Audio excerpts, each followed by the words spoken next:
Hello, everybody. You're listening to the Big Chill Podcast. This is episode 864, Manchester City Arsenal Reaction.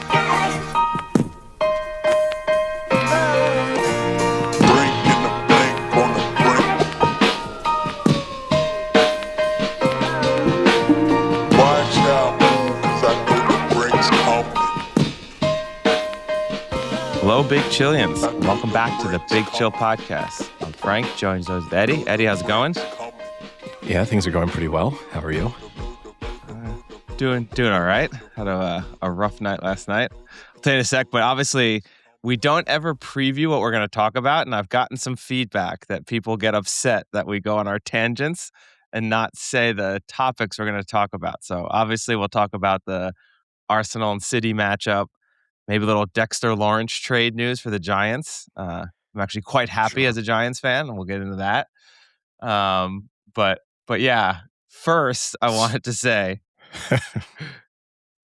last night I played pickleball, and we've been updating our paddle journeys. Yours literally paddle, and mine pickleball. I decided to lift legs right before playing pickleball, which during pickleball didn't bother me very much, but I guess the act of working your legs out very hard and then kind of being in a low squat stance for 2.5 hours trying to, drive the ball over the net and stuff like that got to me. Last night I woke up and both of my hamstrings cramped so bad that I literally thought I was going to die. I was about 1 minute away from calling 911 and being like, just get rid of me. It was some of the worst leg cramps I've had. And we've talked on this podcast that I get pretty bad leg cramps random times. The double hamstring one was insane. I drank about 5 liters of water, no joke, before it finally subsided. Yeah, I'm fortunate. I don't get bad cramping. I do get my legs post paddle, like in the evening and sometimes even the following morning, are stiff. And definitely like the bottom of my feet can feel a bit stiff and some parts of my ankles and stuff. So I sort of walk like a very old person sort of at night. To be honest with you, part of that's probably my own fault in that I don't do much warming down. And if I just took 10 minutes at the end of the game to stretch a little bit and kind of roll out some ankles and do a little bit of cooling down rather than just immediately walk off and hop in a car, that would probably be better planning. But other than that, fortunately, no bad cramping yet. Oh, it was rough. My first move was to grab any water I had in the room and drink it, and then that didn't answer it. So then I limped, crawled to the bathroom and was drinking the bathroom tap water for at least a good 5 minutes. And then that didn't work. And then luckily I have electrolyte drinks. So I don't even have to put the tab in, because I don't think I could have put the tab into the water because my legs were in so much pain. And then I drank 2 whole electrolyte drinks, and then finally it started to go away. But I was honestly nervous to fall back asleep, because I had literally just woken up and had these terrible leg cramps. And I was afraid if I go back to sleep and wake up again, I was just so scared. It was terrible. So that was not the Sunday night sleep I wanted. The Whoop recovery, not looking good for Monday morning. Not a good way to kick off the week. My recovery and data tracking, as I sent to you the screenshot of my heart rate from paddle yesterday, and I went out on Saturday night and could definitely view the difference it made to all of the data and feedback that I was getting, because everything was either elevated or lower than it should be. Like there was nothing was in the standard normal range, which is an encouraging sign. Yeah. I did get I guess not yelled at, because it wasn't directly, but I got, I guess, dissed or upset by my partner for the first time in pickleball. I played the last match of the day. We do 5 people on 4 courts, so everyone gets rotates out every once in a while. I had played 8 matches. Does that sound right? Yeah, 8 matches, because I went early and played some with a buddy. And then I had my bye, and then one more match. So, like, by that time, I was done, and then I sat down for 30 minutes, and my body was just like, "Nah, you're done," and then had to get back up for one last game of pickleball, and it was the worst match I played, probably actually in, like, multiple weeks, but did not go well. This woman is very competitive for a Sunday pickleball 3.0 league. She is quite competitive, and I did not give it my all. We were up 9-3, and we ended up losing 11-9. She got so angry. She ran to, like, the net, like, tapped the other 2 players, "Good game," looked at me, and just, like, turned and walked away. Did not even say, like, "Good game" to me or acknowledge me, and then we all went down, but the best part is, like, the day was over after that, and, like, almost everyone on the other courts was also finishing up because it's the league, and everyone was like, "How'd it go? How'd it go?" And she was just like, "Last 2 games, I was up 9-2 and lost both games. I don't know how that happens. This is terrible." And it's like slammed her like paddle into like her bag. And then I think she was more mad because they figured out if you just keep lobbing her and making her hit overhands, it kind of like she was really good at just like low line drive. So if you lobbed her, you took that part of her game out of it. But then at the end, she, like, kind of calmed down a little bit and went to the other 2 guys on the court and was like, "Oh, I'm sorry, like, no hard feelings, no hard feelings," and then looked at me and then just didn't say anything, and then just and I was like, "Whoa, oh boy, I don't wanna play with this woman again, she might rip my face off." Yeah. Yeah, it's tough. A lot of people are too It's competitive in Sunday general. league, Yeah, and I I had certainly and see I that in had paddle. yeah, it's crazy. The person I played yesterday, it was like a nice competitive match. My partner and I lost all 3 sets, but it's like 6-4, 6-3, 6-4, so all quite close. But I was playing against a guy who was a good player. He was probably in his late 40s, but he was good. But it's all supposed to be pretty friendly. You're just sort of a random group of people who've agreed to play at a certain time. There's Yeah. nothing at stake. There's no ranking points. There's nothing there. And I, he didn't talk much. For the most part, you get a lot of like good, nice shot, if you hit a winner or when you win a point, or a lot of, oh, really nice point if you have a good rally, regardless of if you win or lose. You sort of Yeah. congratulate everyone on, that was a nice 30-shot rally. Like that's good. He would never say anything. He would always, if you hit a good shot against him, he would just kind of stare at you. Never said a word. He would always and this is a problem for me, I think, coming from a tennis background where I felt like the etiquette for the most part was pretty good. So, for example, calling score when you're serving, but as the receiver, not calling serve unless the other person is not calling serve. It's calling score. Sorry. So yeah, if you're Oh, okay. 3 or 4 games into the match and they are not saying the score, then maybe you start to say it just because it's a sort of little bit of admin you're doing. What I hate is a receiver who is calling the score all the time, and especially calling the score at what they feel like are advantageous moments for them. So if it's suddenly 15-40, then you get them saying 15-40, whereas they've been silent the whole game. This happens a lot. It really bothers me. It just feels like such a dumb, douchey move.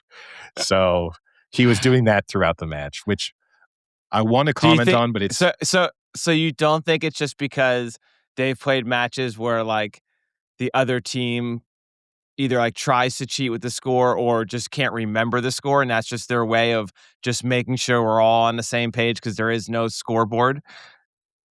no, and for starters, if you really wanted to, there is a scoreboard that you can go and Oh, that's kinda adjust funny. pretty easily. So you can do that. But no, because it was never, hey, it's 40-15. It's never, oh, 40 love. It was only ever we won. And he would even do it like it would be 15 love, they would win a point, and then you'd say 15 all. And then it would go 30-15, say nothing, then they'd win the point, 30 all. I And like that. There we go. it's That it's now it makes sense. it's such a pathetically douchey move. And if again, I just think and I do think that I'm approaching it from a perspective where I don't think the sort of standards are the same in paddle as they necessarily are in tennis. So probably no one else even notices or gets as, I'll say, annoyed by it. It kind of makes me chuckle because it's just sort of like a pathetic attempt at Yeah. sports, like sort of getting under someone's skin. But yeah, other than that, it was a good match. The only other thing too is, and then he was very complimentary of my play. Was complimenting my forehand, which he then kind of kept away from for the most part. But then afterwards, he was like, "Well, we can tell you played tennis, and you play a little bit too much in a tennis style. You don't, because the biggest difference obviously is letting the ball go by you and using the wall, and sort of you got to get into the idea of actually not necessarily needing to hit the ball in front of you at all times." And I kind of get what they're saying. To me, though, and I have no aspirations of being a fantastic paddle player. I think at the level that I'm going to play, having the slightly tennis style approach is advantageous because I just play differently than other people. And so that's more disruptive to the people playing me. And I feel like if I switch to a more paddle style, I'll just be worse at the same thing that they're doing. Whereas at least this way, it's like I'm going to lose points because I could give myself more time, let the ball go past me, and then maybe play an easier shot. But that also gives you more time on the other side of the net to prepare for what I'm about to do. Whereas like I'll roll the dice and see if I can pull this off. But we'll see if I say the same thing 12 months from now.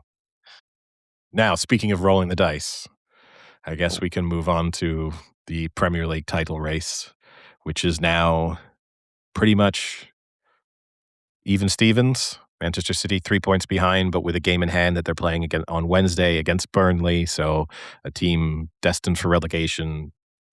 This has been a Premier League season with a few upsets and surprises. So I don't want to say it's a guaranteed 3 points from Manchester City, but it would be extremely surprising if going into next weekend, they are not level on points and probably in first spot, given the fact that if they win by, the goal difference should swing in their favor. Yeah. Oof, what a match. I often don't get very excited to watch Premier League because I'm not saying it right. I enjoy watching Premier League, right? But I don't generally get excited for a match coming up because I kind of have no skin in the game, right? For me, it's always just kind of I'm watching it because I want to watch, I want to watch football or whatever. But I was amped probably by like Thursday, being like, oh man, this weekend, at least I've got one real good sporting event to watch on Sunday. Like looking for, because especially now there hasn't been much good sporting events happening. NHL playoffs are happening, but that's still kind of early. So there's a lot of games going on there. But this was the first sporting thing in at least a month that I was really looking forward to. Like, oh, this is going to be so fun. Like so much on the line, so much at stake, like great matchup here. So I was super excited for this. And I think it kind of lived up to it. It was more exciting than I think we may have thought or discussed it would be based on the way Arsenal have been playing lately and kind of the like wimpy nature of their style. They had a lot of opportunities at the end there to go level there and they didn't. But at least it was a little more exciting on their end than I thought it would be. I knew City would come out and like they were going to try and score and take the lead and things like that, but Arsenal actually didn't just fold and quit. Yeah, no, I thought Arsenal played pretty well. I thought both teams played well. And again, I bash Arsenal quite a lot at different moments in time, but they probably could feel as if on the balance of play over the course of that match, the draw would have been the fair result. And they could have also easily won the game. I mean, Eze hit the post and how that didn't go in when it sort of hits the inside of the post and goes completely across the face of the goal, basically, and you that would have put them 2-1 up, and with not that long to go, it was only just before Haaland then eventually did give City the lead. They would have felt confident at that point, I think, that they could have held out for 25, 30 minutes 2-1 up and certainly not lost. So they did their part, and then you had the really good chance with Havertz when he was sort of slipped through on goal, and then there was this sort of follow-up afterward. Donnarumma made the big save. And then equally the Havertz header at the end of the match, right? At the very least, he should be putting that on target. Yeah. Scoring, who knows, but you really should score from that position, but you at the very least need to be troubling the goalkeeper. So Yeah. yeah, no, Arsenal played well. And City, yeah, they got the run of the ball with the Havertz first goal, is good pressing, but it's complete luck that, especially from that angle, that the ball flies Yeah. into the net. Like 99 times out of 100, that's just a goal kick to City, and you go, "Ooh, Donnarumma shouldn't do that again." So, As a but yeah, good game. as someone who's a grinder, like, playing hockey, and that's, like, kinda all I do is just try and press people and have people make mistakes. I respected that goal. It is a shit goal, and, like, it's really annoying as being someone where you wanna, like, either 1, see City win, obviously, or 2, just see, like, a really good match, and that's, like, the goal you get out of Arsenal. That isn't the best, but I respected it as a person who, like, likes to grind and just make people fuck up and make mistakes. That was a nice little bit of effort from him. And lucky, yes, but good for him to put the press on there. Yeah, and look, there could have been a very similar outcome at the very beginning of the match when Haaland was chasing down Raya, and he managed to get away with that one. So it's not as if like there were similar incidents and one resulted in a goal and the other just resulted in a throw in for City in an attacking area. Cherki hit the post also early in the match, when that was sort of Shirky's deflected off a goal, very defender. nice. Extremely good goal, yeah. Really, really good goal. That Not the greatest that's a highlight defending. reel goal. I'll say, like, you Yeah, shouldn't allow someone the quickness of his feet and the control he has of the ball and the composure in that moment is outstanding, and should focus more on the attacking player doing something good versus sort of nitpicking on what defenders could have done differently. But you're not I doubt that this morning in the team analysis that Arsenal are doing, I don't think that they'll be saying nothing we could have done to stop that as he yeah, wound his way through 4 defenders. yeah. But I will say a few talking points I'll throw out for you, and I'll let you run with them. Arteta, he just becomes more unlikable by the match. Hit the little temper tantrum throw to the ground he did when Havertz missed that header at the end. It's just so annoying. It's like you're a grown man coaching, like managing one of the best clubs in the world, and you act like a 6-year-old supporter who's like watching from his house and is like on the ground crying. Like that was it, it just aggravates me so much. The like I don't know, just the whole attitude just bothers me. Yeah, it's extremely performative. And look, Guardiola is also very expressive on the touchline. So you have, and Arteta came through the Guardiola coaching tree. So, and I guess you could also say in the sort of Spanish nature that it's an expressive culture. So it's not too surprising. Arteta does feel very performative compared to Guardiola. Guardiola legitimately, and we've discussed it on previous podcasts at times, feels like he's having a genuine mental breakdown during matches Yeah. and like is scratching away and causing himself to bleed. It's a little different to just the like I'm the center of attention here, which is a little bit how Arteta feels. And again, that's kind of feeding off of all the other weird stuff that he does. Um, but yeah, I don't like him very much. And I don't think I ever will. I don't think, there are players and managers and coaches who you kind of dislike and then warm to, or who you like and then go sour on. And Guardiola, to a certain extent, is probably one of those who he came into the Premier League with a big ego and it was like, yeah, you were successful in Barcelona because of Messi. You were successful in Bayern Munich because everyone at Bayern Munich is successful.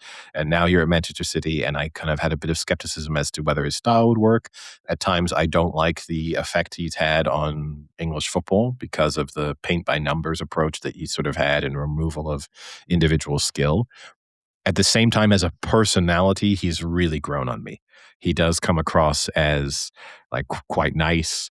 I like a little bit of the sarcastic jibes he has. I really liked that in the post-match press conference, he sort of said that another one of Manchester City's achievements yesterday was the fact that they had committed the first foul on a goalkeeper in the Premier League season from a corner, and that it was quite the achievement on their behalf, which is I looked it up to verify it. It appears to be true. No other foul has been given. So yeah, it's yeah, Arteta though, he doesn't help himself. I also Here's the thing is, and this is it's difficult to know when I'm objective in the sense that I don't support either of these teams. But whereas I see Haaland at the end of the game doing the little side eye and then singing, like singing lyrics to a song, that kind of Yeah. makes me laugh. Whereas when you get Declan Rice sitting on the ground telling Odegaard, "It's not over, it's not over," one of those, again, Declan Rice doesn't know that at that very moment in time he's being caught on camera, but one of those feels like people who are doing the thing they're supposed to do in that position versus the other person who's just being genuine and kind of enjoying the moment.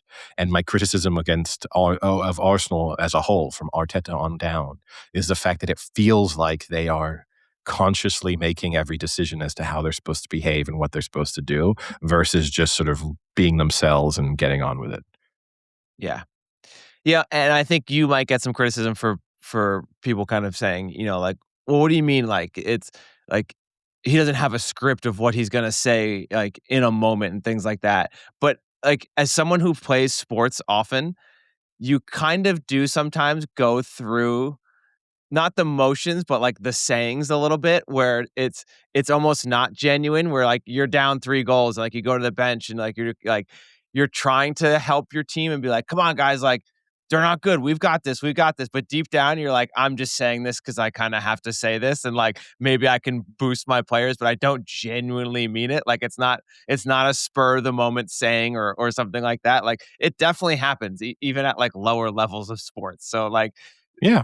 I agree with you for sure, 100%.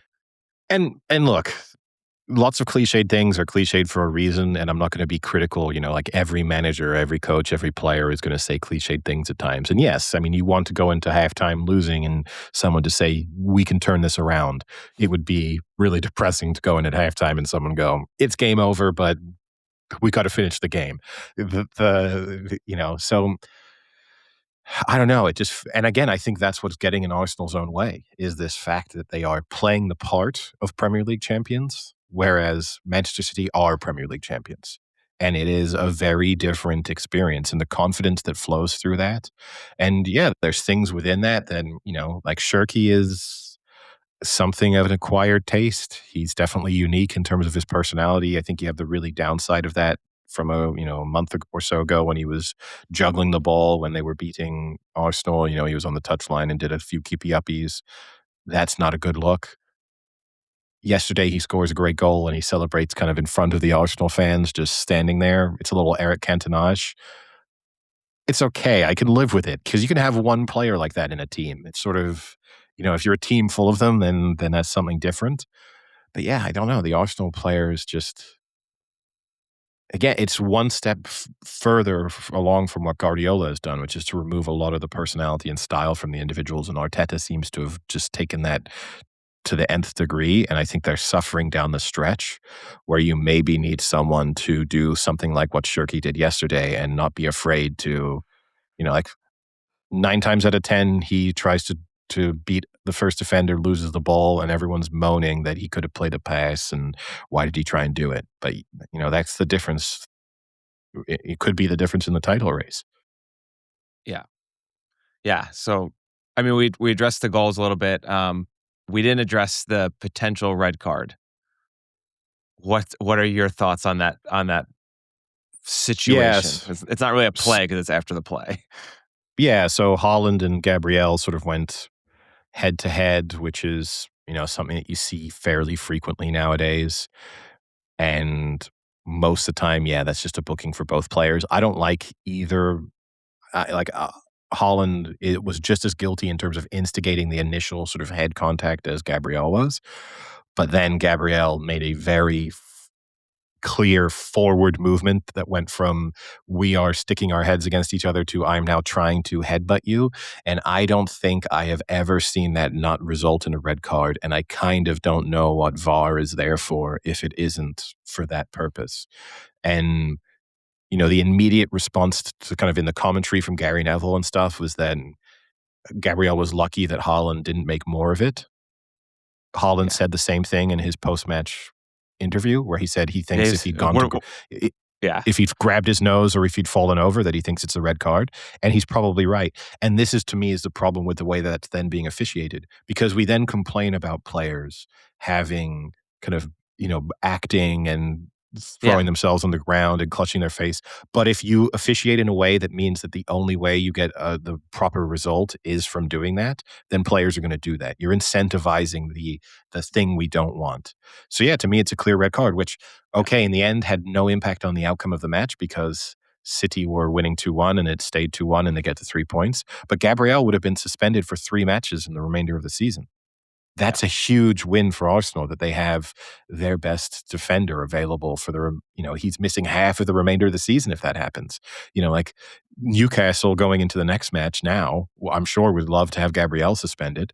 But and I think the worst is too, I think it's juxtapositioned against last week in the Manchester United Leeds game. Martinez was sent off for pulling for hair pulling in this like brief moment in which he grabbed, like contesting a header, and he grabbed pulled, I think it was Calvert-Lewin's hair.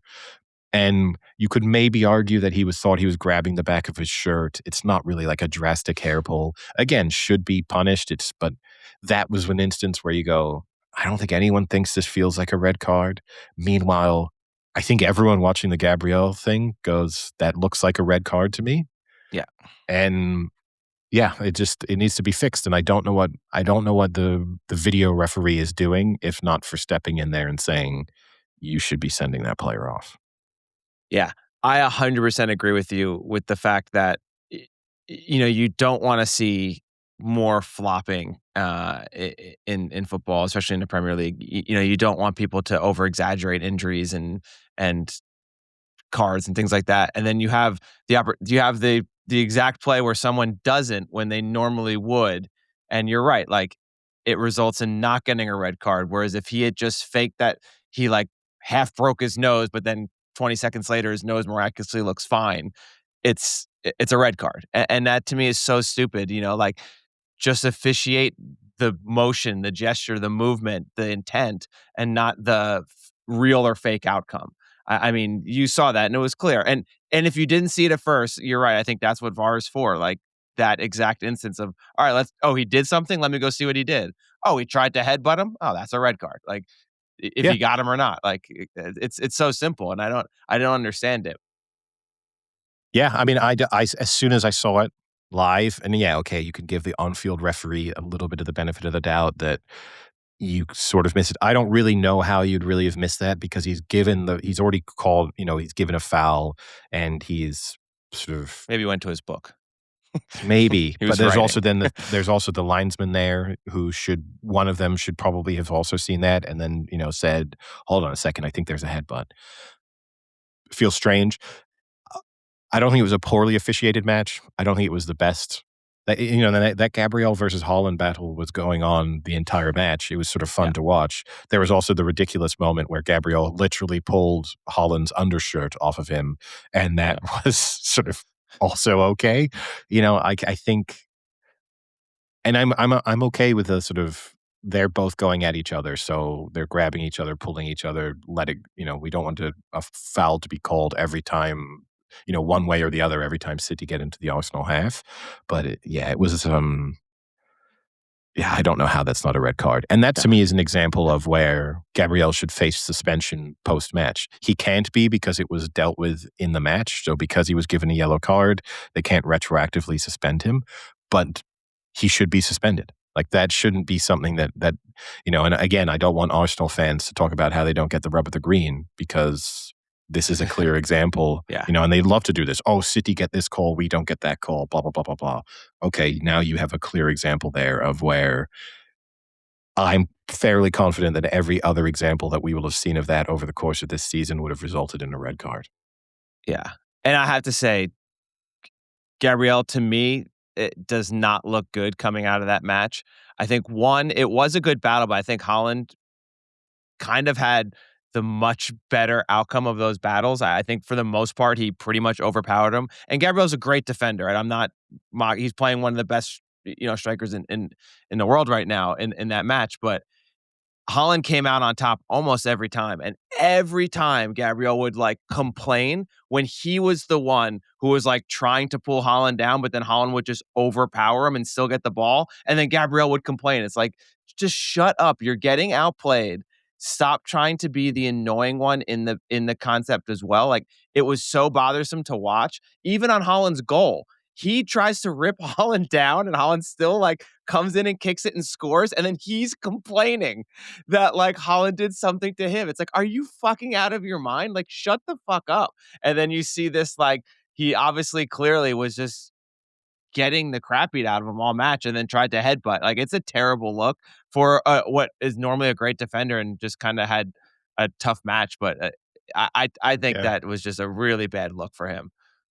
It's the interesting thing in modern football because in the past, like they make a really big deal now out of being a left-sided central defender or right-sided central defender and, wanting it's a real focus. And I think if you went back to the 90s or early 2000s with the way that matchup was going, as a coach, you would have said, all right, Gabriel Saliba, switch sides. Let's see if Haaland wants to keep just creating this one-on-one battle with, is it the position on the pitch he wants to take up, or is it he wants to be against Gabriel? And Saliba, in a sense, throughout that match was kind of just anonymous. He was just sort of not really being called into play to do anything, and then you had this really intense Haaland versus Gabriel matchup. So again, it's just not the way that modern football is coached, but it's sort of surprising to me that at a certain moment in time, you wouldn't want to at least try and see. And maybe if you're Arteta, you felt like it would have been an even greater mismatch in Haaland versus Saliba. But Yeah. I would have just thought maybe worth giving Gabriel a little bit of a break for a period in time, not only because he was losing that battle most of the time, but it was also clearly getting under his skin, as displayed by the fact that he then should have been Yeah. sent off with, Yeah. 15, 20 minutes to go. Yeah, and I think you gotta give credit to Holland there too. I mean, for a young guy who gets a lot of criticism, not scoring goals in big moments or not being present in big matches or big moments, like, he did not let that get under his skin. I mean, a lot of other players would get extremely frustrated every time you're going overhead or getting, like, ripped down and thrown apart and not getting any of the calls. I mean, he kinda just kept going at it and just kept abusing them, and, like, I thought he played a pretty good match. No, he played well. And yeah, obviously his job is to score goals and he scored the winner. And yeah, for the criticism that's been leveled at him throughout long periods of his Manchester City career is that he's gone missing in big matches. And you can't say that yesterday. He was heavily involved in pretty much everything good that City did going forward. And on top of that, got the winning goal.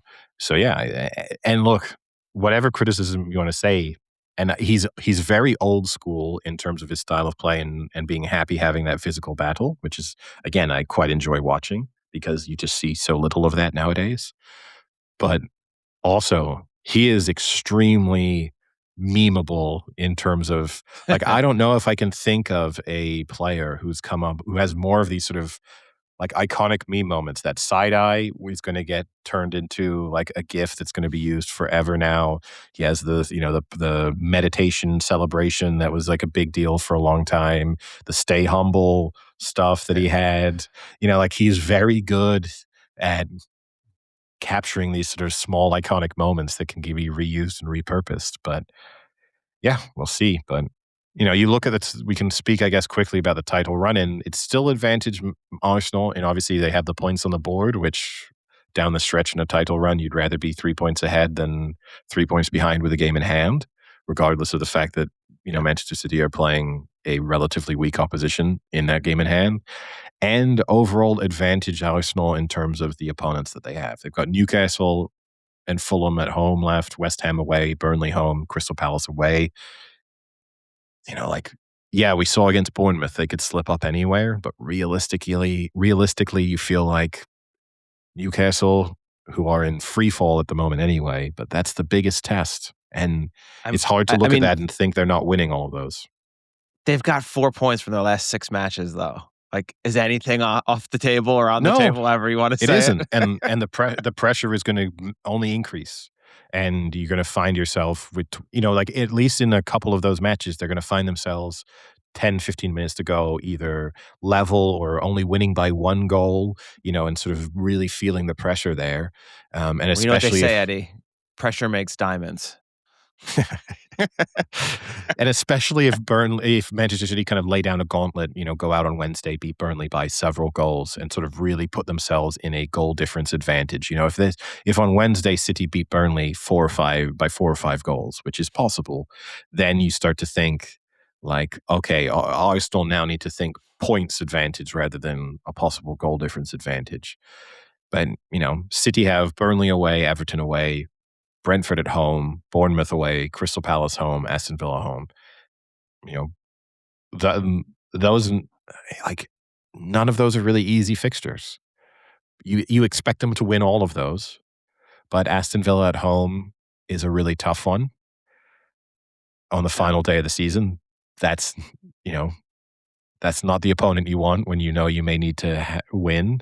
The only No. thing going for them a little bit here is that Aston Villa might have the Champions League spot wrapped up by the final day of the season. So kind of might have nothing to play for. I don't know. I think you always want to play for like spoil the title race, even if you've got nothing to play for.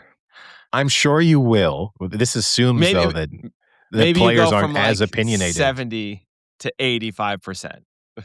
Yeah, but it undoubtedly you would love to deny someone winning the title, but at the same time,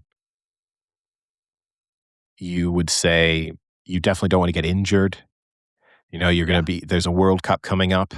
So, like, do some of the players even say, do you know what? I don't even want to play. Like, we're a couple weeks away from a World Cup. This match has nothing for us. Play younger players. Like, the last thing I want to do is miss the World Cup because I get an injury on the last day of the season. That's what a controversy that would be. but a fair one. You know what I mean? Like, yeah, I could know. 100%. You're right. In a World Cup year, I could definitely understand being a player and saying, if there's really nothing at stake for us, then why would I risk missing a World Cup? You then think you're looking at Unai Emery, former Arsenal manager, didn't have a very successful period there, not much loved. Does he want to be it could go both ways. He's the type of personality where maybe he would want to take a bit of credit then of like, I delivered Arsenal the title in the end by being the one who beat Manchester City. Or does he go, fuck Arteta? I don't want Arsenal to be the successful ones now. Who knows? Yeah, so we'll have a better idea, I guess, by next podcast, whether it's truly level now or not. So yeah. And certainly even by the interesting, the kind of annoying thing here too, right, is we're going to have a situation where City have games in hand again because they then play the FA Cup semi-final and Arsenal play a league match. So even though they will potentially go level on points this Wednesday, they then will go potentially 3 points behind again with a game in hand after the weekend. And so we'll sort of always find ourselves possibly until the last match of the season being in a situation where they actually haven't played the same number of games. So you would say if, regardless of what happens in the, well, obviously not regardless, but if City beat Burnley on Wednesday, Arsenal have a really good opportunity to get what looks like their toughest fixture on paper out of the way and get 3 points, and then put City back into chase mode with 4 matches to go for Arsenal and 5 matches to go for City. Wrapping up European football though, speaking of title races that are over, Bayern Munich won their 35th league title on Sunday after beating Stuttgart after Dortmund had lost on Saturday. So it means Bayern have won 13 of the last 14 Bundesliga titles. Also, like potential record breakers in a couple of different ways. So they're the third team in Bundesliga history to have scored 100+ goals, but they've done that with 4 games to play. So it's a lot of goals. And if they win their remaining matches, they will tie the record for most points in the history of the Bundesliga as well. Wow. Wow. Talk about a juxtaposition for Harry Kane and Spurs. Yeah, it's one of those, like, yes, he's missing out on breaking the Premier League all-time goal scorers record, but I think he'll feel But like he he's made the not right getting move. relegated. No. No. And I mean, honestly, if they win the Champions League and he has a reasonably decent World Cup, then I think the Ballon d'Or is his as well. So, like, that would be, I mean, he's had a wonderful career regardless. If he wins the Ballon d'Or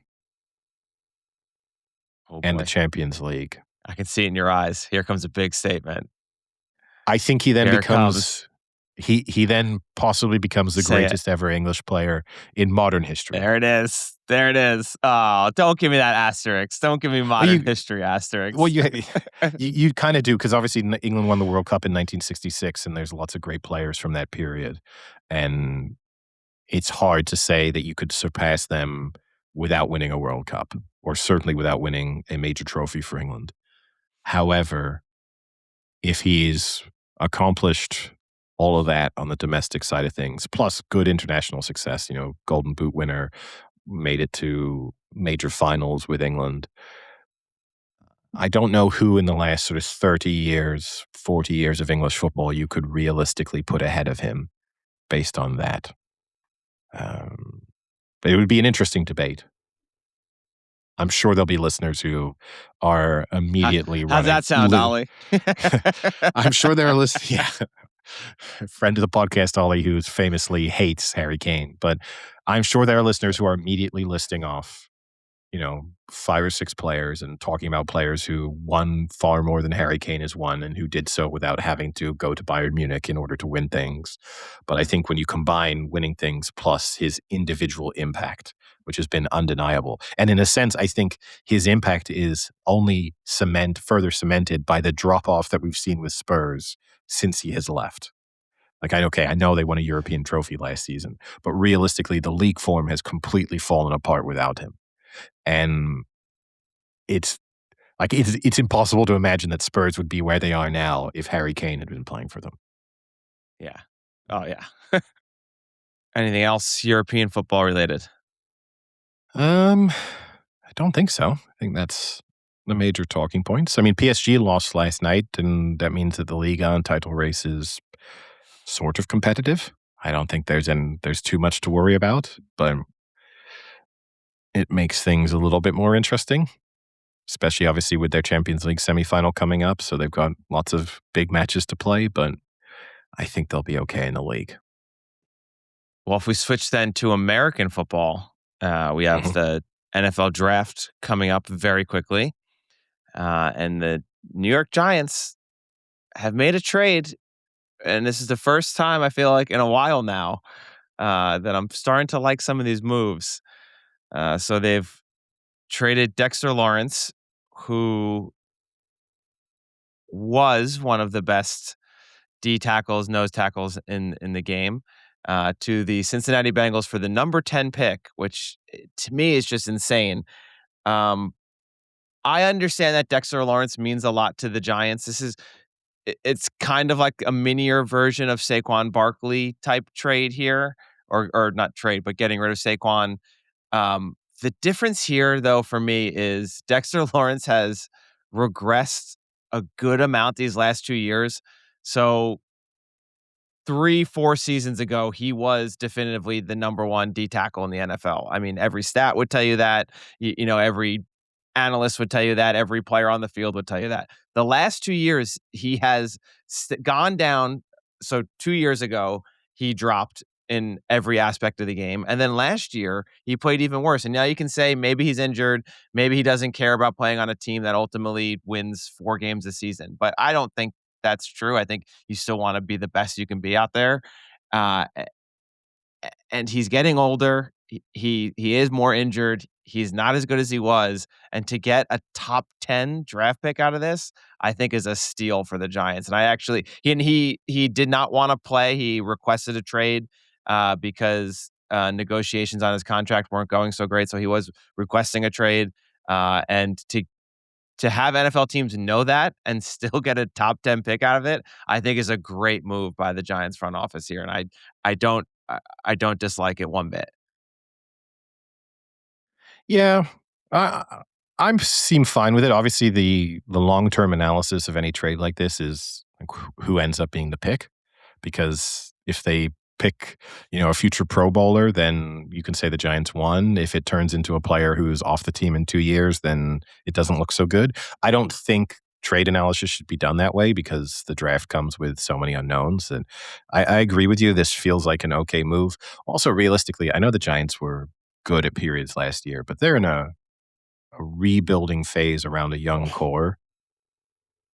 And Quick they rebuild, are, Eddie. We're talking playoffs next year. some people might be. I don't think I will be, but I think this is probably a team that's 2 or 3 years away from really being a competitive force. And so you probably also then, if you're the Giants, have to think about like where will Dexter Lawrence be 3 years from now? And you're probably better off getting some real value out of him now than you are trying to do so like a season or two too late. It's a weird move for the Bengals in a way. Their defense is terrible, so this obviously does strengthen them. But I don't know. I still comes back to like if I'm Joe Burrow, it's like, can't we just focus on improving protecting me?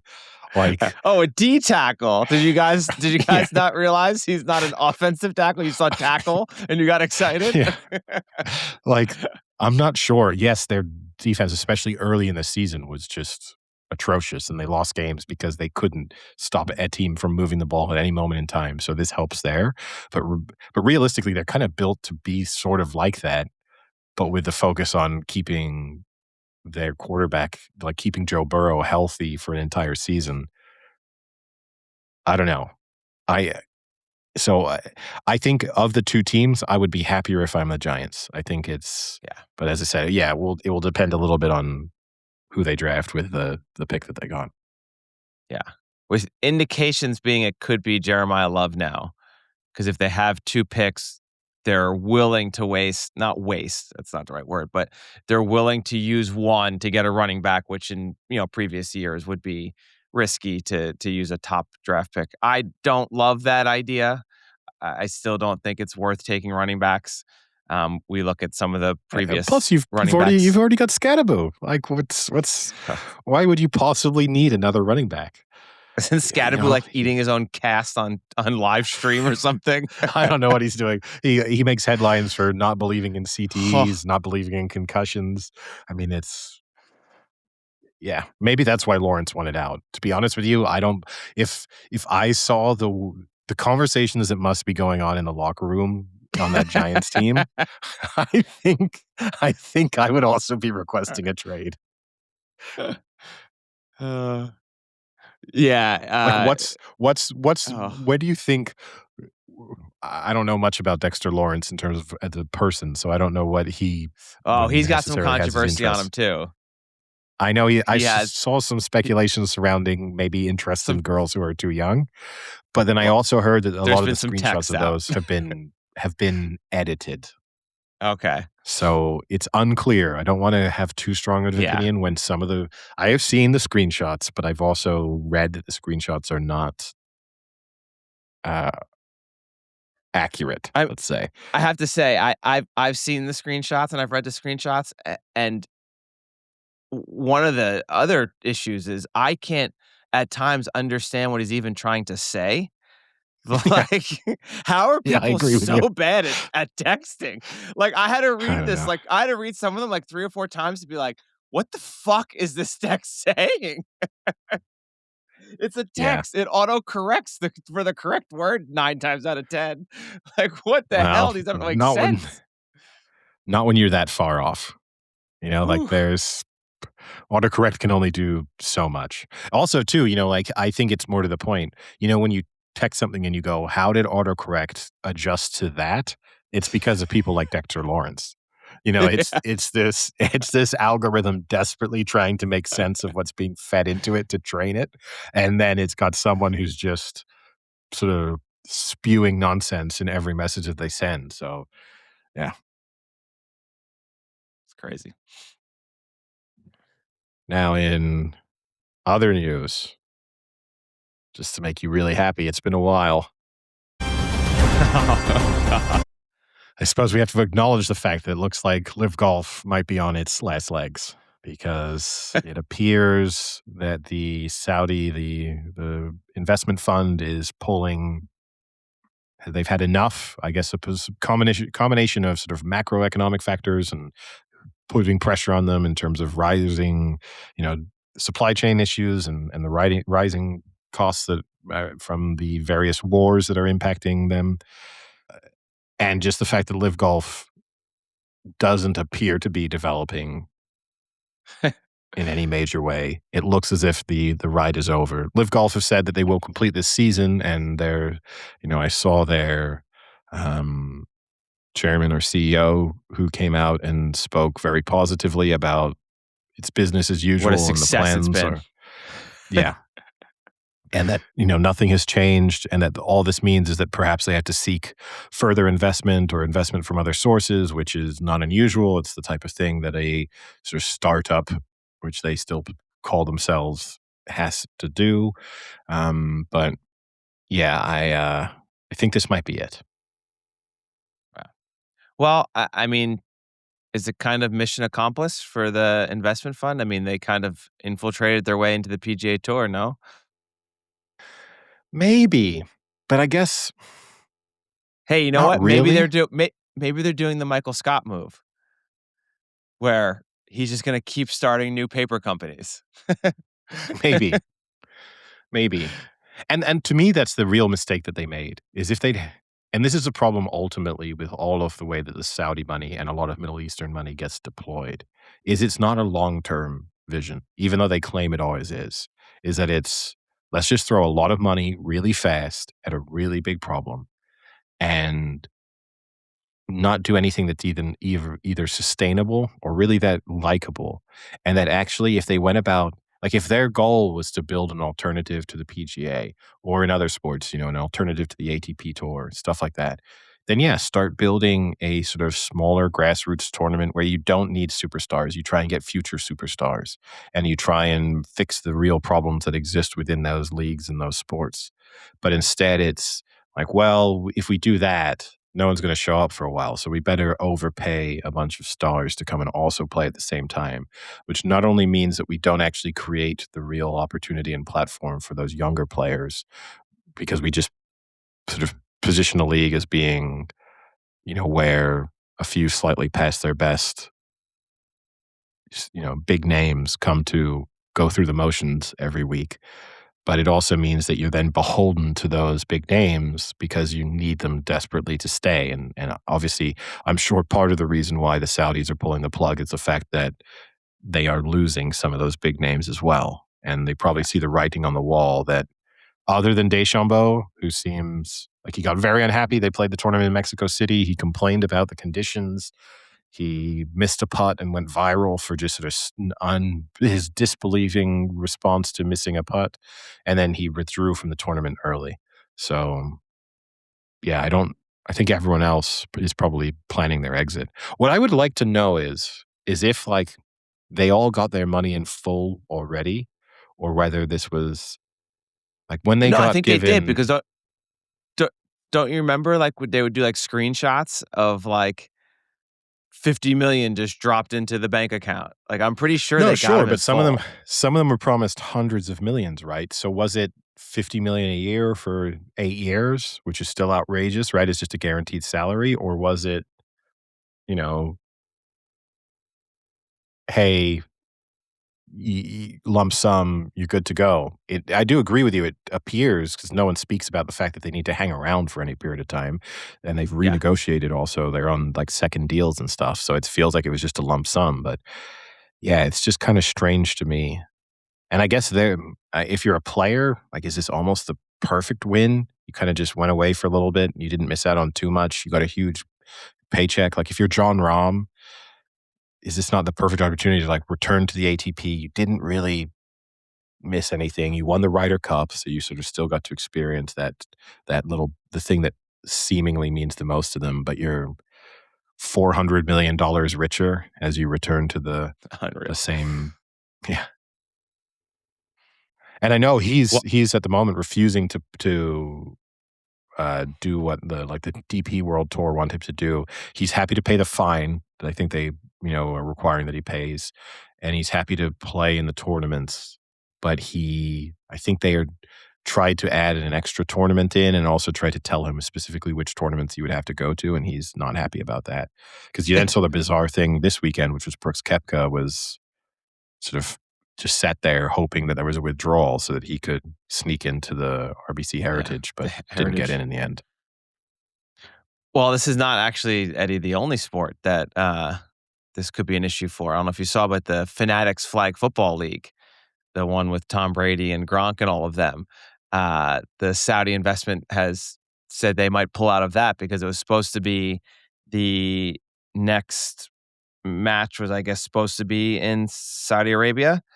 Um, but now it's been postponed and they switched it, or they've since switched it to Los Angeles because of everything going on in the Middle East, and the investment is not happy with that, and they basically said if you move it instead of just delaying it, then we'll pull out our investment.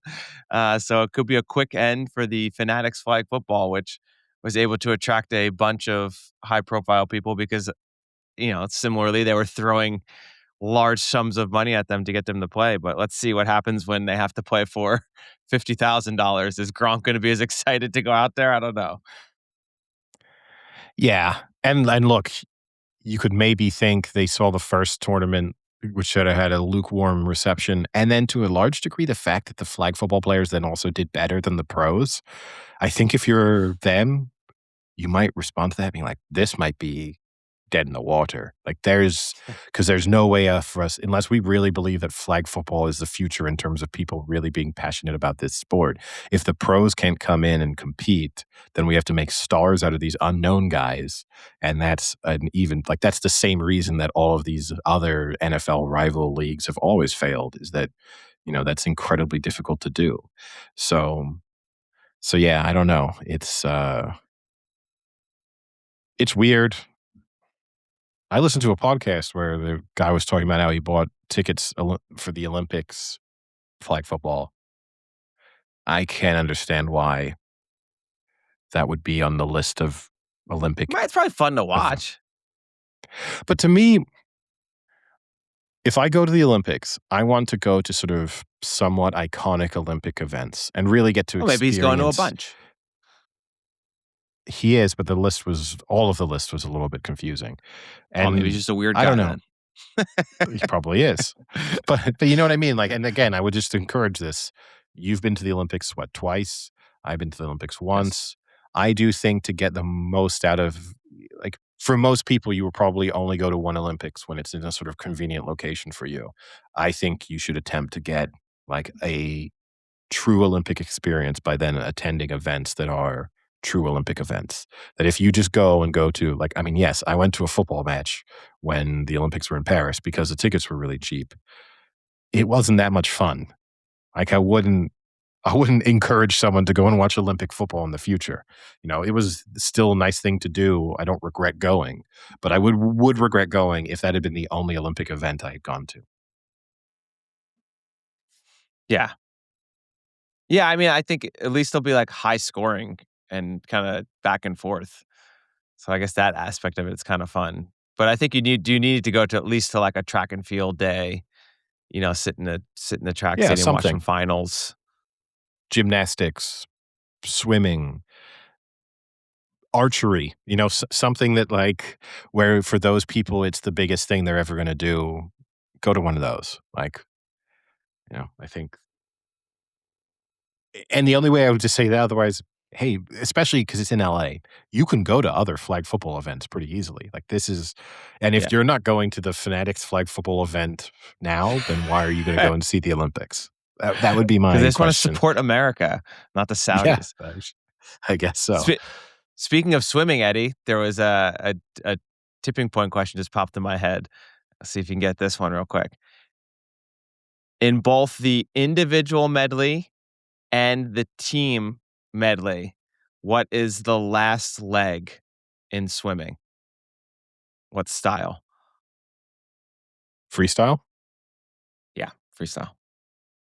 Remember that from my record-setting days in youth swimming I was in going to rip on Utah? you if you didn't. I was the last leg. I carried the weight of the team. I knew. I You would were the tell them submarine. Is that what they called you? in the in the I would have the Declan Rice moments. I would tell them it's not over as we were coming down to the final leg. Yeah, I don't mind being 3-4 lengths behind. I could close that gap. Now, did they call you the SS Hewitt or the HMS Hewitt? What was your nickname? So, I didn't have any nicknames.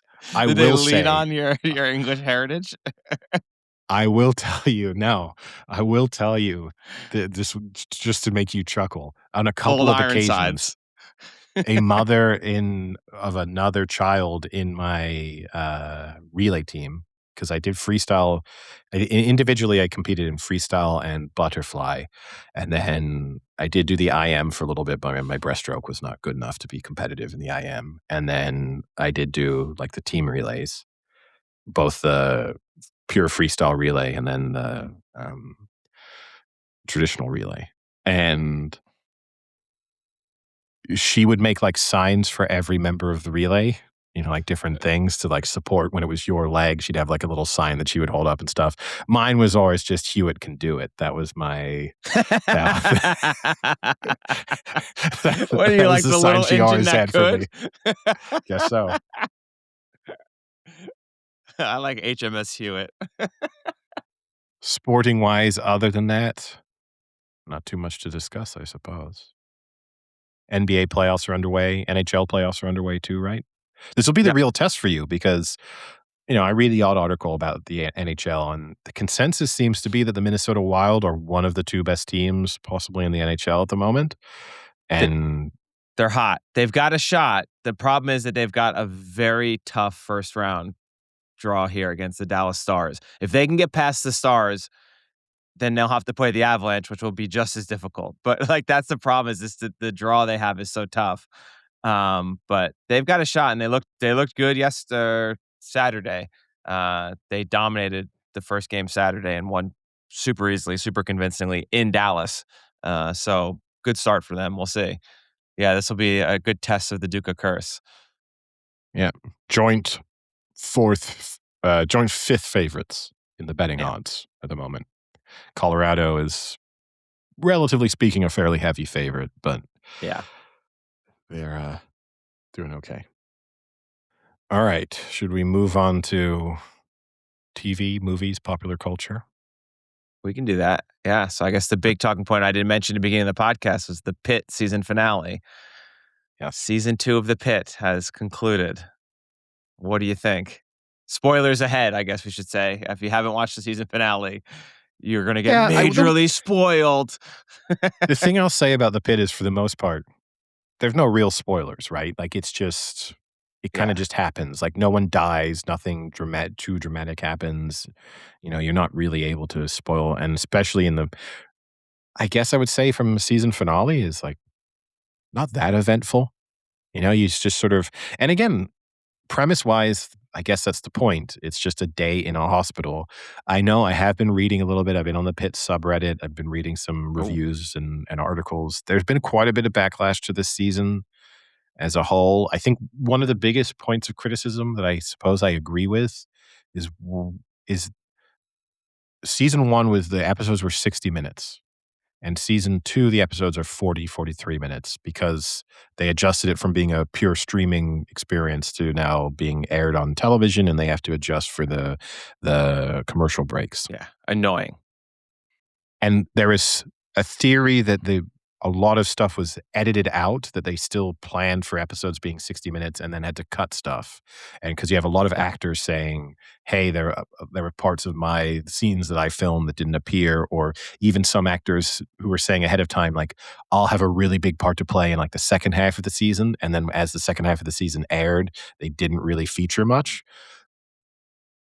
I think that's a fair criticism, in that if that was the plan originally, to kind of cut 20 minutes of plot out of each episode is probably what's resulted in the feeling that some of the plot lines are a bit disjointed and that we're then at times sort of overwhelmed of skipping from one thing to the next, to the next, to the next, and never having a sense that anything is really fully developing.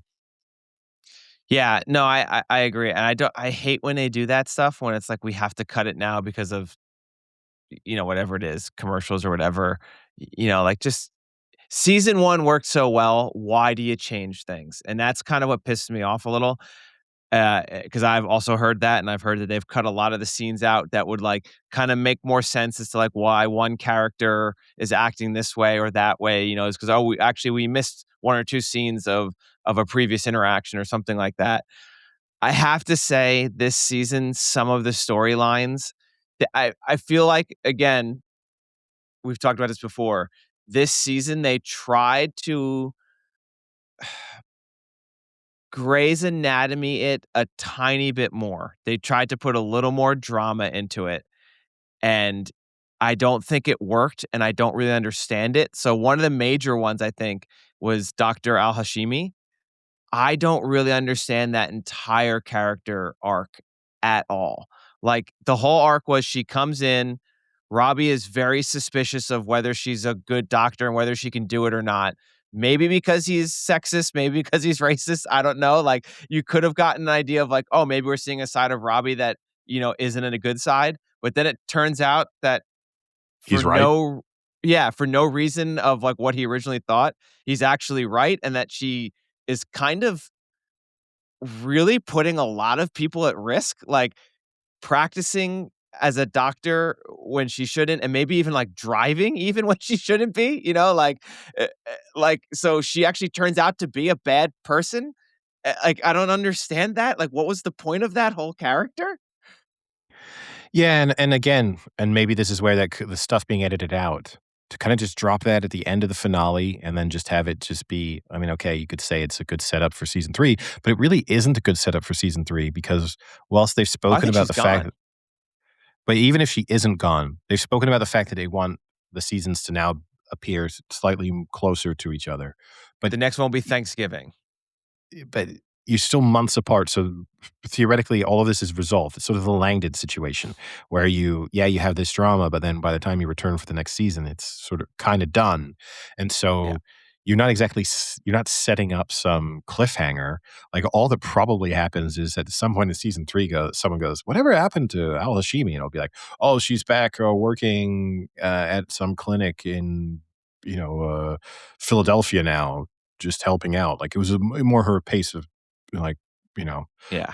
blah, blah, blah. And we'll know why, Yeah. but it will never be publicly addressed that she has seizures Yeah. and And I mean, if they wanted to make it more, I don't know if impactful is the right word, put more a little bit of a drama into it. Like, there is a good idea in there, and again, maybe some of those scenes got cut where, like being able to do what you wanna do and what you're good at with specific disabilities, is it fair or unfair that you can or can't do that, and who decides that, and kind of like how is that decided? I think that's actually a pretty good concept, and kind of like if you're putting that on their quote unquote storyboard, it probably does look pretty good and it's probably a neat idea, but that did not come out in that at all. Like, you didn't really see the like, but I'm good at this. I want to do this. Like, you saw one scene where she does something really good, but you don't ever hear her being like, well, I actually shouldn't be doing this, but I am because look, I am good at what I do and I love it. That none of that was there. So it kind of just feels real empty at the end. And that whole last scene just did not click. And there was a few that were like that this season that maybe again, it's the time constraint. Maybe they're trying to put too much into it, but I don't know. yeah, if if they were gonna do that, then it does feel as if that storyline needed to develop earlier in the season, so you had a couple of episodes. But in reality, all we got the cliffhanger at the end of what that was the penultimate Penultimate. episode where she kind of revealed to, um Dr. Robbie that she had this condition, and then we didn't know exactly what it was. Then it gets revealed exactly what it is. He basically says, you can't practice medicine if you have this condition." She gets angry, storms off. She then goes to see, I can't remember who was this, psychiatrist Neurologist, I or think. neurologist, and then just comes back in a slightly manic state, being like, it's fine. Got Yeah. cleared. Everything's okay. Like looking somewhat disheveled and just being like, and then gets into her car and cries. And there's just like, we don't really get any justification for why that plot line was important or the impact that it has on anything other than just this character we briefly experienced whose career now is seemingly over, as far as we are concerned as viewers. And Yeah. as a justification for why Dr. Robbie can't go on his trip. Like, this is Yeah. now the nail in the coffin. He can't leave because he cannot trust that she could lead the ER. And also, too, and this is the other criticism that I read from a number of different sources, a little bit, which I do agree with, is when you set up the plot the whole season of he's going on this trip, that we all knew the whole time he was not going to go on the trip. And then in the end, he is not going on the trip. It's a very But we don't know. pointless. Again, we do based on how season 2 ended and based on the fact that we know he features in season 3. Yeah. Yeah, I thought yeah. I thought the convo with him and Dr. Abbott was really good. Like, that was a high point of that season finale, and they had the conversation about, why it's so tough being an ER doctor and I guess the highs and the lows, the adrenaline and the really hard come downs. Which is, I'm sure, 100% accurate and really true. I mean, it must be the day-to-day must be insane about being an ER doctor and having, some great wins and then some terrible, terrible, losses and having to deal with that day in and day out. So I thought that scene was really good. But then you couple that with the scene that he had outside with Dr. Mohan, and that was kind of weird, where like he still kind of was being a dick to her and like in a slightly nicer way, just being like, you shouldn't do this anymore. Whereas in season 1, he actually complimented her a lot for being actually really good under the pressure and being a good ER doctor. So that felt off. I don't know. And she's A an lot of example. those She's didn't hit another. for me. She's an actress who's come out and said that a lot of stuff that she filmed in the end didn't feature. And so again, Yeah. that's probably why that feels like a really disjointed conversation just at the end of the season to kind of like wrap up a plot line, because she's now not going to be in season 3, and this is going to be like, well, yeah, because I told her she should go and do something else, but we didn't get any of the build up to have that conversation make sense. It was just and like, a lot of the criticism has been it's a little too Noah Wyle centric in season 2, and it was more of an ensemble in season 1. And it did feel a little bit that it's just Noah Wyle walking into a room and being like, "You're a bad doctor," and then walks out, and Yeah. then someone comes in and goes, "Oh, Noah Wyle, please come. We need you. You're the best doctor ever." And then he comes in, does something good, then walks out, and then comes back in and be like, "How'd you fuck this up? You guys are bad doctors." And that's sort of all season 2 was for large periods. And like, maybe they need to take that on board and kind of go back to the ensemble focus that made it strong. And look, I've sent you messages privately where it's like, Noah Wyle does seem to be enjoying the perception of I play a doctor on TV a little bit too much. Every interview I have of him, he kind of leans into that, whether that was, I sent you the clip of some sort of medical device conference he was at where he was sort of speaking about stuff, which I understand conferences, like I understand a company paying for him to be there because Well, that was the device they otherwise, used in the show as well. It was the yeah. ring cutter, But an which they use otherwise in the show. boring presentation is now like, oh my God, can you believe Noah Wyle's on stage too? Like, everyone Yeah. go there. Sucks for who else was speaking at that conference at that moment in time. Like no one's attending his talk. But, so like all of that's fine. I get it. But also too, he's having, I saw an interview with him where he's just gone to London because they're going to making a big thing out of the premieres and stuff in London. And Apparently he, they're only on like episode 3 in London. yeah. And he, again, he said how there was an announcement on board his flight to London that a doctor was needed, and he felt like he had to kind of sink into his seat because people were looking at him. Come on. Like, I don't No, think people. you know what though? I would love for him to step up and literally pull the Holiday Inn line. Like, listen, I'm not a real doctor, but I've played one on TV for decades. I think I can do this. And look, you could make the argument that between Noah Wyle and me, that I'd probably have Noah Wyle giving, kind of looking at someone if they're in a medical emergency because, yeah, I suppose, he's had to learn terminology and can draw on some kind of knowledge and experience, but he's leaning into all that a little too much. He had his star on the Hollywood Walk of Fame. I know all of that's a scam. I know it's just you pay the amount of money and you get your star, and it's far less Come of on, a don't glorious ruin people's experience than they make dreams. it out. I've been to the Walk of Fame. It's an underwhelming experience for the most part because it is walking and being like, "Who's that? Who's that? Who's that? Who's that?" And And the some ground's of like that is covered in piss. also true. Some of that I get because sometimes those are people where it's like, no, they were a groundbreaking choreographer. And okay, I don't know who they are, but they very much deserve to be there. Like their contribution to the movie industry is just as significant as Marlon Brando's.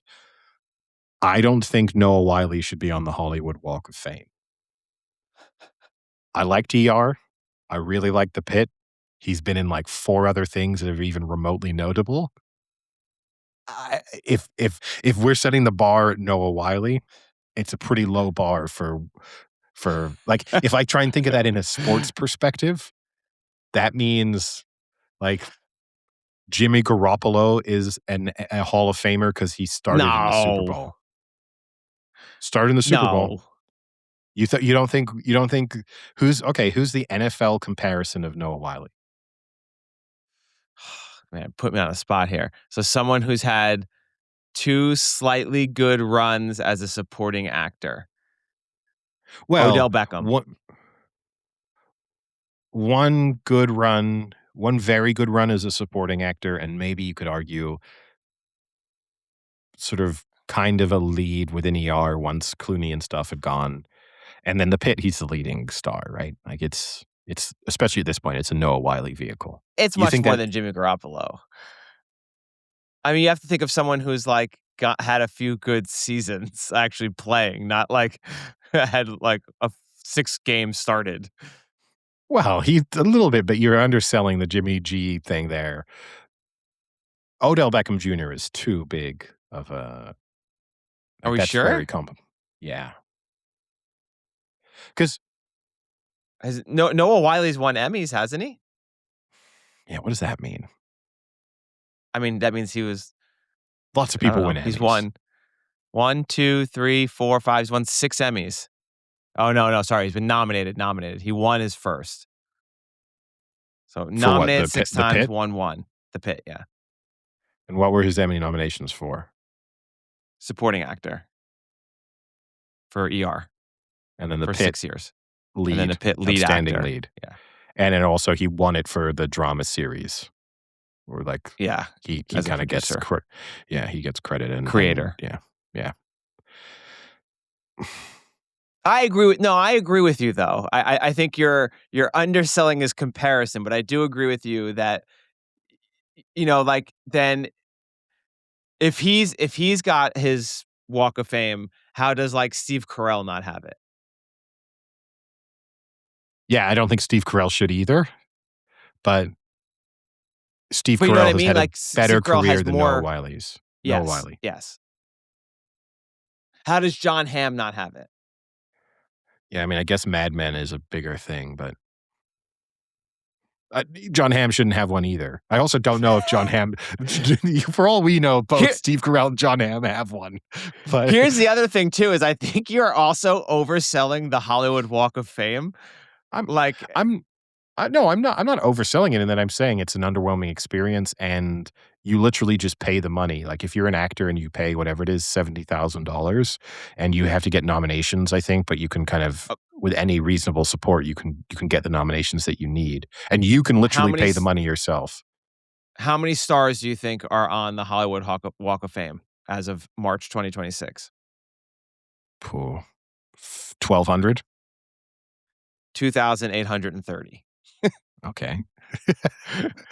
but again, if it was done properly, you could kind of justify that to me because you had to think how many directors should be there in terms of the contribution to the history of movie making. There's probably 100 directors who you can make a strong case for over the last 100 years, basically. Actors. Shrek has one. Yeah, look, you're preaching to the choir here. I'm not trying to say it's like But they need to. you don't gotta insult Noah Wyle on a Shrek fake deserves one fake maybe more award. than Noah Wyle. But all right, I'm gonna bring back a positive aspect of the pit. I thought that the preeclampsia scene with the mother and the infant, that was awesome television. That, like, what, 5-minute, 8-minute scene of them having to deliver the baby and then resuscitate both the baby and the mother. I don't know sometimes how the pit makes it look so realistic. Like, it looked legitimately like they filmed that for real.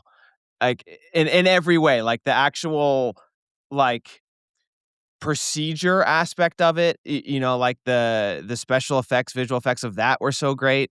The way that everyone kind of, like, moves in the scene, like, the choreography of everyone is so good. Like, that was an awesome scene. The pit is so good at that. Like, that was top notch.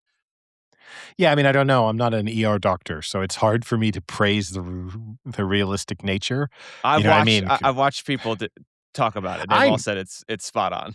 I think season 2's faced a lot more criticism though for accuracy elements than season 1 did. Season 1 was like home run. Everyone who watched it said this is the most realistic portrayal ever. Season 2, I think we veered more a little bit into Grey's Anatomy territory. For example, I know Yeah. one of the things that got a huge backlash was when they were doing that, when the neurosurgeon came down to perform that one procedure on the guy, and the young doctor, the intern, Noah Wyle is like, let me bring up character names. You're not talking about the Langdon cervical thing, are you? No, no, no. With Oh, yes. Yeah, yeah, yeah. The woman who taught Dr. J. Her name's not Dr. J, but yes, Javadi. yes, Javadi, and he's like, you should do this, and she initially turns it down because she's having a sort of moment of doubt and stuff, and Noah Wiley's like, implying he'll judge her because this is a sort of almost once in a career opportunity for a very rare procedure to learn from an extremely good person. And basically every single bit of feedback I read on that was that would 100% go in order of seniority because of the fact that it's a rare procedure. So Yeah. you wouldn't just offer it to the person who happened to be in the room. It would have been going and speaking to, like everyone else and saying, this is your chance to take part in this procedure. So there are those moments where it's a little bit like plot now driving the story more than maybe realism. But no, it's still a really enjoyable show. It's not as good as season 1. Hopefully season 3 will be a return to form. If it keeps trending in this way, then that would be concerning. But Yeah. it's good. I asked Gemini Okay. for some Noah Wyle comparisons to NFL players. Okay. And it's come up with 5 options. I think a couple of these are a little generous, but I'm going to end with the one that I think is the best fit. So, number 1, Larry Fitzgerald. So it said both were remarkably consistent performers who stayed at the top of their league while the teammates around them constantly changed. They No. both became synonymous with their franchise No. and were respected for their humble professional approach to superstardom. Larry Fitzgerald's like a better football player than Noah He's a Hall Wyle of is an Famer. actor. And Yeah. Eli Manning He's a is Hall of number Famer. 2. Manning, Yeah, like I Wiley, don't was hate that the one. center of a massive production in a major market. Both were first-round pedigree talents who handled immense pressure with a quiet, slightly awkward charm. Just as Manning is often compared to his flashier brother Peyton, Wiley's career is often measured against the more cinematic George Clooney. Yet both Manning and Wiley have the rings, Emmys/Super Bowls, and the stats to prove that they were elite in their own right. Again, I think that's a generous comparison. I don't mind that one, though. I'm going to Okay. give you the What else you one. got? I'm going to skip the other two. I'm just going to go straight to the one that I think is Just probably the real best quickly fit. say the other two. You don't have to read what they say. Matthew Slater, the Patriots wide receiver, No, that's stupid. I and know who that Darryl is. Yeah, that's Green. stupid.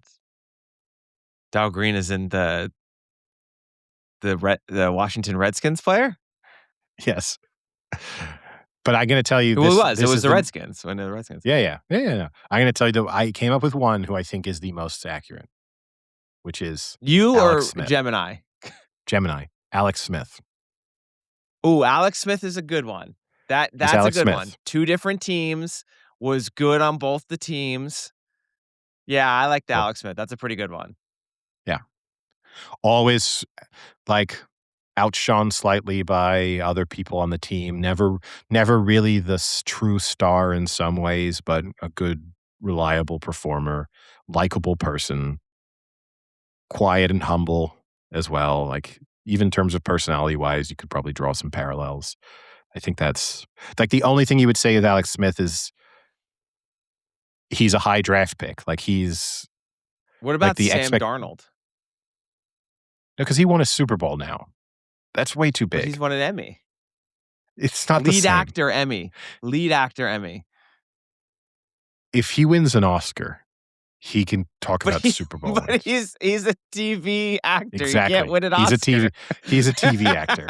That says it. And I know that the landscape is changing and now the TV is where the most interesting things get done. But he's a TV actor. That immediately precludes him from being starting quarterback Super Bowl winner. That is for Okay. like that starting Super Bowl, that's like Leonardo DiCaprio conversation. That's not Noah Wyle conversation. Yeah, Alex Smith's a good one. It's much better than Jimmy Garoppolo. It's not too far off. Did Noah Wyle have a horrific leg injury? Because again, I do think Alex Smith is a little too big of the fact that the whole thing surrounding the draft and him versus Aaron Rodgers, and then goes to San Francisco, and he's like, it's a big deal. Like the second half of Alex Smith's career, as like starting in Kansas City, but not really. Chiefs. I mean, those Chiefs, we forget how good those Chiefs teams were for a period of time too, though, even pre-Mahomes. Like they were already getting good. And like, okay, he immediately gets, and there's no parallel there in terms of the Mahomes replacing him. Or well, actually twice replaced, because he gets replaced by Kaepernick, then he gets replaced by Mahomes. There's no comparison there to Noah Wile's career. Well, wait till season 3. Yeah. When Clooney replaces him. Now, speaking of John Hamm, I have been watching the new season of Your Friends and Neighbors. Really? You're still on Your Friends and Neighbors? There's just not much else to watch. So it's not a bad. I enjoyed season 1. Season 2 is like a little bit dumber than season 1 was. It's kind of fully going into like season 1 you could kind of, I'll say, believe in. There was a sort of certain element of this of guy loses high-paying job, desperate to find a solution, starts taking stuff from other people's houses in a community where people. Season 2 is kind of completely different off the rails. Season 2 goes like way beyond that, where he's now just a full-time professional, thief. It's kind of a crazy move, even though he had the offer of going back to work and doing all those things. Like, but I understand that that's the only way they could keep the seasons going. And they've already been renewed for season 3, which I also think airs very, very quickly. So we'll see how that goes.